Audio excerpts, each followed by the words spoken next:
ये फैमिली हर वक्त खाने में मीट खाती थी, लेकिन उन्होंने कभी बाजार से मीट खरीदा नहीं था। तो आखिर ये मीट आता कहां से था? इस सवाल ने लड़के को काफी समय से परेशान कर रखा था।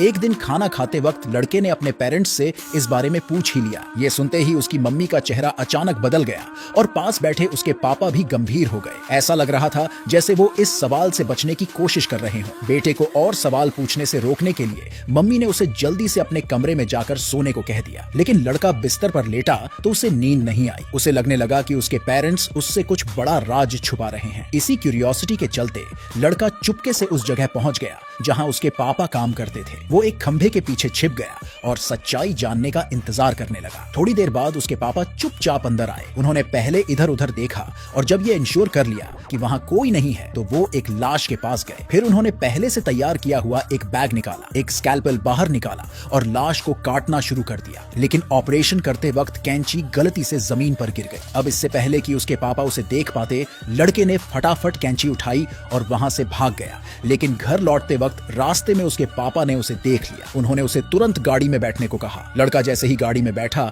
उसने देखा कि गाड़ी में एक सफेद बैग रखा हुआ था। उसने उसे छूने की कोशिश की, लेकिन उसके पापा ने उसे डांट दिया। घर पहुंचते ही मम्मी गुस्से में लड़के के पास आई और उसे अकेले बाहर जाने के लिए डांटने लगी। तभी पापा ने उसे रोकते हुए कहा कि वो गाड़ी से सामान ले आए। मम्मी ने ये सुनकर तुरंत समझ लिया और एक सेटिस्फैक्टरी स्माइल दी। रात के खाने में मेज पर फिर से डिलीशियस मीट परोसा गया, लेकिन इस बार लड़के का मीट खाने का बिल्कुल मन नहीं हुआ। अचानक लड़के के हाथ से कैंची गिर गई। वो जल्दी से उसे उठाने के लिए झुका, लेकिन तभी उसके पापा भी झुक गए और भेड़िए जैसी तेज नजरों से उसे घूरने लगे। लड़का वहीं ठिठक गया और देखता रहा कि उसके पापा ने कैंची उठा ली। पापा ने गुस्से में पूछा, ये कैंची कहां से आई? लड़के ने झूठ बोलते हुए कहा कि उसने इसे बाहर से उठाया है, लेकिन पापा को उस पर भरोसा नहीं हुआ। उन्होंने सीधे कैंची लड़के की प्लेट में घुसा दी। ये देखकर लड़का इतना डर गया कि तुरंत मेज छोड़कर भाग गया। लेकिन जल्द ही उसने और भी डरावना नजारा देखा।